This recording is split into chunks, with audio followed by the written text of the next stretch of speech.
L'une des grandes forces du cinéma est de nous parler du réel. Les histoires vraies défilent semaine après semaine sur nos écrans, apportant parfois un surcroît d'émotion à ce qui nous est donné à voir. Notre inconscient ne perdant jamais de vue que les images qui nous sont offertes sont une recréation d'autres images apparues quelques années ou quelques siècles plus tôt.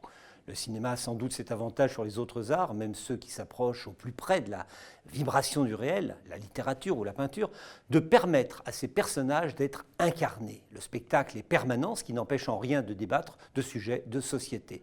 C'est le cas des Innocentes, qui sont en l'occurrence des religieuses polonaises violées à la libération par des soldats de l'armée rouge. Le réel a du talent, les faits sont têtus, mais encore fallait-il savoir les mettre en musique. Le film pouvait aisément se casser la gueule tant le sujet était glissant, mais Anne Fontaine, la réalisatrice, a trouvé le meilleur moyen de raconter son histoire tout en mettant les enjeux qu'elle soulève en lumière. C'est en effet par la rencontre, parfois dans l'amitié, parfois dans la confrontation entre les sœurs et une jeune femme française, médecin de son état, qui accepte au début un peu à contre-cœur d'entrer dans ce couvent où 30 bénédictines sont recluses, que le film trouve son chemin. Un peu d'histoire. Coincés entre l'Allemagne et la Russie, les Polonais n'ont pas souvent été à la fête. Le pays a bien sûr été victime des nazis, à commencer par sa composante juive, bien sûr, mais les soldats soviétiques ont apporté leur part de chaos. Souvenons-nous, si les Russes ont fait tomber Berlin en 1945, ils n'ont pas démontré une ardeur particulière à tirer Varsovie des griffes allemandes. En 1944, la ville s'est soulevée, les Allemands ont riposté et massacré quelques 200 000 combattants et civils. L'armée rouge, qui campait de l'autre côté de la Vistule, n'a pas levé le petit doigt. Sans doute les stratèges communistes jugeaient-ils la vie des Polonais comme étant un point de détail, alors que dire de l'intégrité physique des femmes des pays libérés? Les viols massifs perpétrés par la soldatesque est une constante de l'histoire, comme une horreur secondaire. Toutes les armées sont concernées. Les Américains eux-mêmes n'ont pas débarqué en Europe sans faire de ravages. Derrière l'image rassurante du GI distribuant des chewing-gums, combien de viols? Mais si les Russes étaient absous d'entrée de jeu, les violeurs américains ont parfois été condamnés à mort, le plus souvent des soldats noirs. Mais revenons à nos moutons, ou plutôt à nos brebis. Nous n'entrons dans le couvent des bénédictines qu'après que les exactions des soldats russes aient été commises. Plus qu'au chaos de l'histoire, c'est au traumatisme des sœurs que le film s'intéresse. Toutes ont été violées. 7 sont enceintes. Il n'est évidemment pas question d'avorter.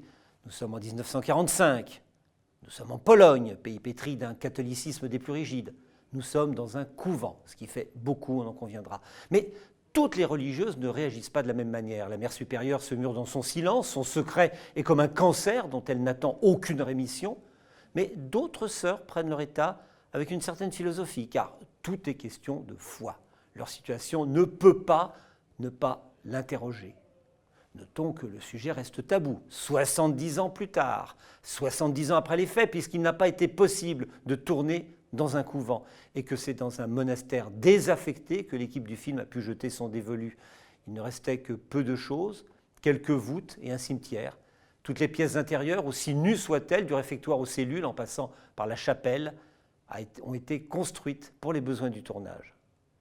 Les tourments, le désespoir, parfois la joie des sœurs s'expriment par le catalyseur d'un personnage extérieur, une Française interprétée par la juvénile Lou Delage, qui quitte pour l'occasion les verts pâturages des amours enfantines de ses films précédents pour incarner un personnage adulte, un personnage complexe lui aussi, à la fois volontaire, ne serait-ce que par le métier qu'elle exerce, capable d'affronter la réalité la moins câline, mais sensible au questionnement de ses patientes. Elle ne partage pas leur vertige, elle n'est pas croyante, mais elle comprend qu'il n'est pas aisé de survivre à une violence qui a ébranlé leur être. Dans la vraie vie, la jeune femme ne s'appelait pas Mathilde Beaulieu, mais Madeleine Pauliac.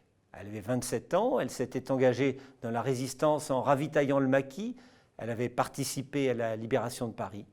Début 1945, elle était partie pour Moscou en tant que médecin militaire travaillant pour la Croix-Rouge.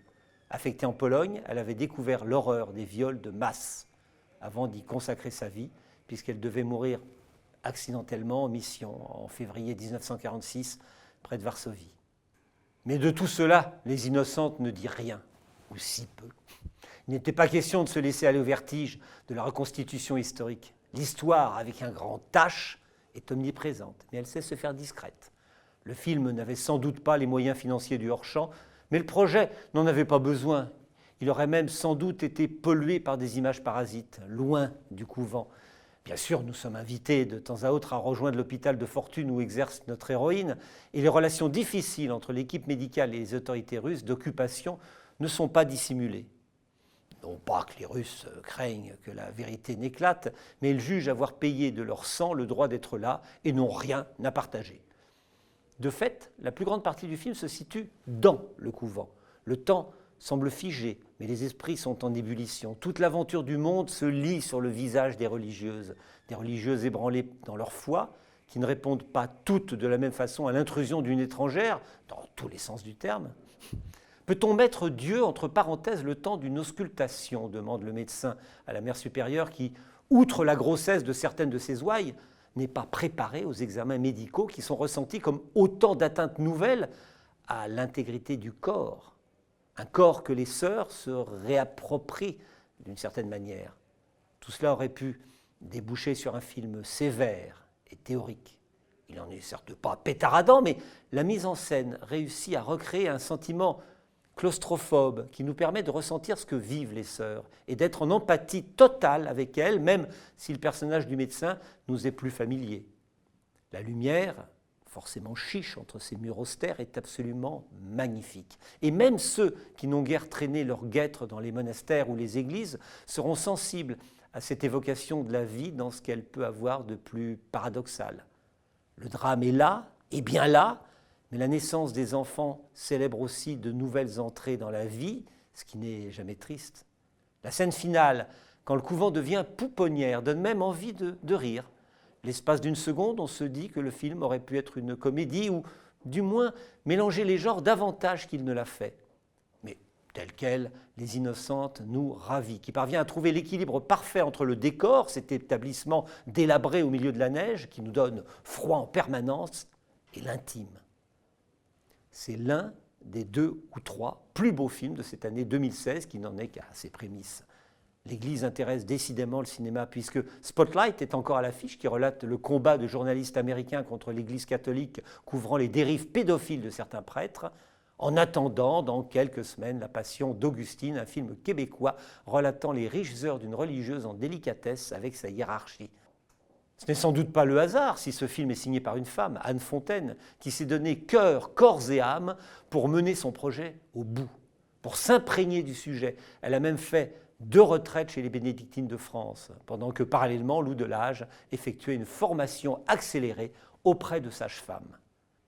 Anne Fontaine a, mine de rien, constitué l'une des plus belles filmos qui soit 15 films au compteur, 15 films, on ne peut plus différents les uns des autres, qui brident sans doute une véritable reconnaissance de la cinéaste, faute de pouvoir trouver un caractère homogène à son travail. Mais celle qui aime les histoires d'amour tourmentées, Nathalie, Entre ses mains, Nettoyage à sec, les histoires d'amour finissent mal en général, son premier film, tout un programme. Celle qui met volontiers en avant des personnages féminins au caractère bien trempé, Gemma Bovary, Coco avant Chanel, La fille de Monaco, Perfect Mothers, ne pouvait pas ne pas être tentée par cette histoire au féminisme subtil.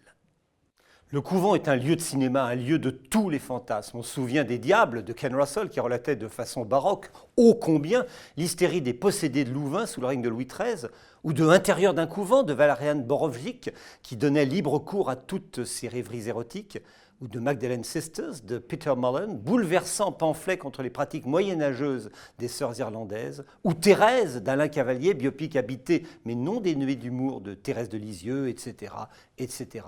Ici, sans jamais forcer le ton, Anne Fontaine met en lumière des sœurs pour mieux parler de l'humain. Elle trouve d'emblée la note juste, dépassant le débat entre ceux qui croient au ciel et ceux qui n'y croient pas. Ce qui est le cas du médecin français, par ailleurs très libre dans sa conception des rapports amoureux. La bienveillance de la cinéaste pour ses personnages est de tous les instants. Pour autant, elle n'a rien de dégoulinant ou de lacrymal qui voudrait nous prendre en otage. Lors d'une projection au Vatican, la cinéaste avait été félicitée pour avoir fait un film thérapeutique pour l'Église. Qu'il le soit également pour le cinéma tient sans doute du miracle.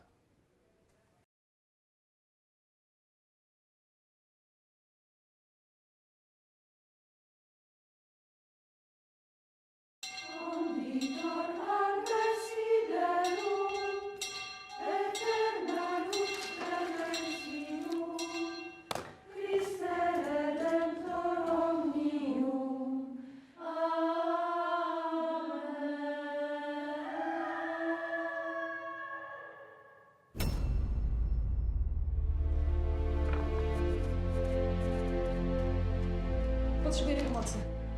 Ma lat. Polonez. Tutaj tylko Francuzi. Femme va mourir.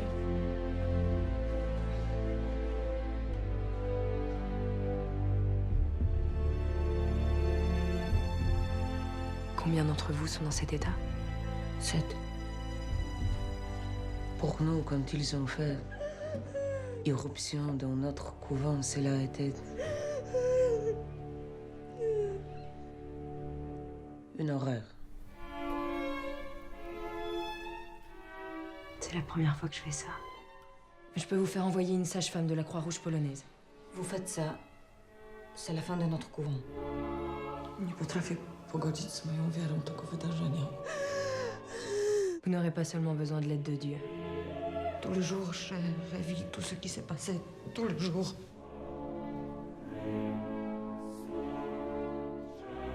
Mais aucune n'a perdu la foi. Ne nous abandonnez pas, s'il vous plaît. Je suis là pour les aider, dites-moi comment m'y prendre.